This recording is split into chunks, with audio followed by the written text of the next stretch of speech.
ગૃહમંત્રી અમિતભાઈ શાહે ગુજરાતના મુખ્યમંત્રી ભૂપેન્દ્રભાઈ પટેલ અને ગૃહ રાજ્યમંત્રી હર્ષભાઈ સંઘવી સાથે વાત કરી હતી। રાજ્યમાં સતત પડી રહેલા વરસાદની સ્થિતિ અને તેના પરિણામો અંગે સર્જાયેલી પૂરની માહિતી લીધી। અમિત શાહે ગુજરાતના મુખ્યમંત્રી અને રાજ્યના ગૃહમંત્રીને પૂરને પહોંચી વળવા માટે તમામ પ્રકારની મદદ કરવાની ખાતરી પણ આપી હતી।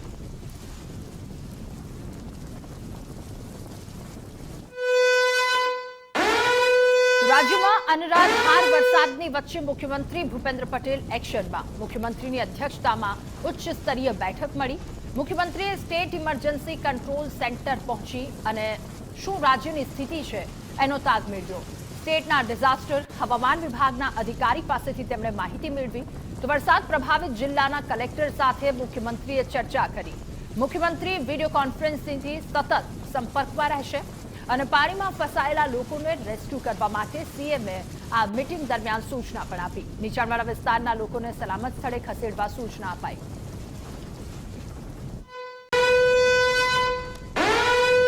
તો ગુજરાતની સ્થિતિ પર કેન્દ્રની ચાંપતી નજર। કેન્દ્રીય ગૃહમંત્રી અમિતભાઈએ મુખ્યમંત્રી સાથે વાતચીત કરી। ગુજરાતની પરિસ્થિતિને લઈને ટેલિફોનિક વાતચીતમાં પરિસ્થિતિની જાણકારી તેમણે મેળવી। ગુજરાતમાં જળતાંડવની સ્થિતિ વચ્ચે મુખ્યમંત્રીનું ટ્વીટ। અમિતભાઈએ તમામ મદદની ખાતરી આપી છે। મુખ્યમંત્રીએ પોતાના ટ્વીટમાં જણાવ્યું।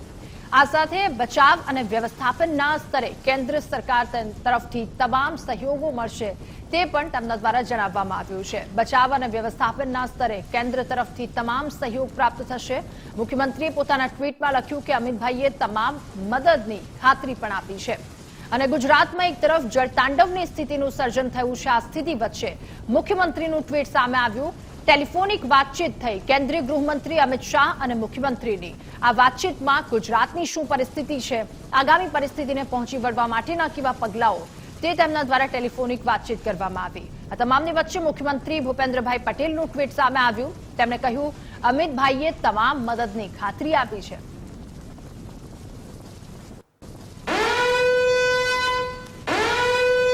તો અતિ ભારે વરસાદની વચ્ચે મુખ્યમંત્રીની જનતાને અપીલ। નાગરિકોને અનુરોધ છે કે તંત્રની સૂચનાનું પાલન કરે। મુખ્યમંત્રીએ એ પણ કહ્યું કે આપણે સૌ સાવચેત રહીએ, સલામત રહીએ। નદી નાળા કે પછી ભયજનક જળસ્તર હોય ત્યાં જોખમ ન લો, જરૂર ન હોય ત્યાં સુધી જળસ્ત્રોતથી દૂર રહો। મુખ્યમંત્રી ભૂપેન્દ્ર પટેલે લોકોને સાવચેત રહેવા જણાવ્યું। એ પણ કહ્યું કે જોખમી જણાતા રસ્તા ક્રોસ કરવાનું સાહસ ન કરવું। બચાવ અને રાહતની કામગીરીમાં તંત્રને સહકાર આપવા માટે અપીલ તેમના દ્વારા કરવામાં આવી છે। ત્યારે આગામી દિવસોમાં રાજ્યની આ પરિસ્થિતિ થોડી ગંભીર રહી શકે, જેને લઈને તેમના દ્વારા લોકોને સતર્ક રહેવા સૂચના આપવામાં આવી છે। આ ટ્વીટમાં તેમણે જણાવ્યું કે જરૂર ન હોય ત્યાં સુધી જળસ્ત્રોતથી દૂર રહો, નદી નાળા કે પછી ભયાનક જળસ્તર હોય ત્યાં જોખમ ન લો, આપણે સૌ સાવચેત અને સલામત રહીએ।